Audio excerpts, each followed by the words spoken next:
بسم الله والحمد لله والصلاة والسلام على رسول الله. معانا كتاب العلاج العقلاني الانفعالي السلوكي بين نظرية وممارسة، رياض نايل العسمي،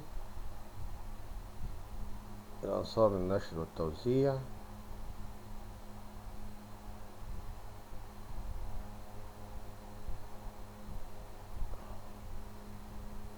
كلية التربية 2015، دار الإعصار العلمي للنشر والتوزيع، الإعصار مش الأنصار، طبعة عربية الأولى. الإهداء: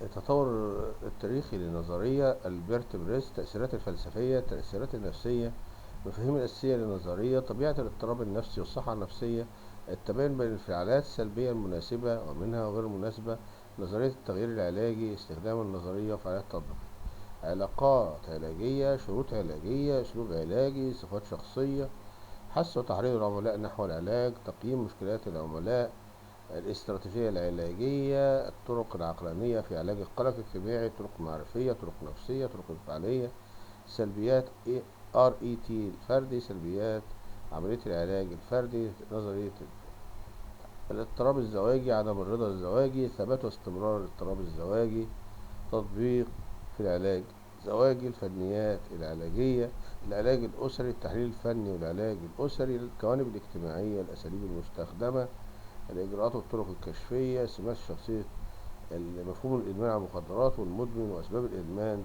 وعلاج الإدمان، والعلاج المعرفي للجنس وتربوية الجنس والانفعال للجنس، حقائق عن التنويم المغناطيسي والظواهر الحديثة أثناء التنويم المغناطيسي، والنماذج اللاعقلانية وما يقابلها من اللحظات العقلية في نظريته. المقدمة: العلاج العقلاني الانفعالي يقوم على بعض التصورات والفروض المحتملة حول طبيعة الإنسان وطبيعة التعاسة والاضطرابات الانفعالية التي يعاني منها. فالإنسان حيوان عاقل منفرد في نوعه، الاضطراب الانفعالي والسلوك العصابي بعدان نتيجة للتفكير غير المنطقي، والتفكير والانفعال ليس منفصلين وإنما متداخلان مع بعضهما البعض، والذي يرجع أصل هذا التفكير إلى التعلم المبكر، وأن الأفكار والانفعالات السلبية مثبطة للذات يجب مهاجمتها بإعادة تنظيم الإدراك والتفكير بدرجة يصبح مع الفرد منطقيا ومتكاملا.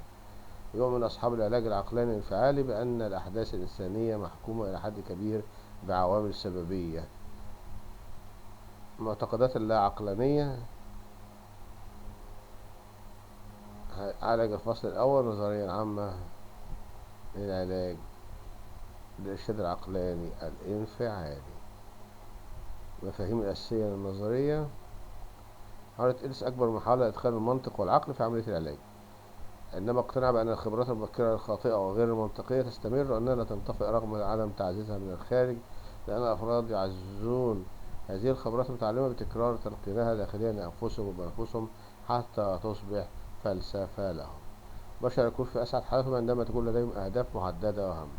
العقلانية هي الوسيلة السهلة على تحقيق الأهداف، إن اللا عقلانية تحول بين الناس وتحقيق أهدافهم.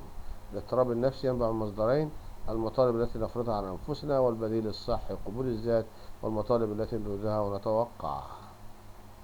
كفاية كده يعني. شكرا.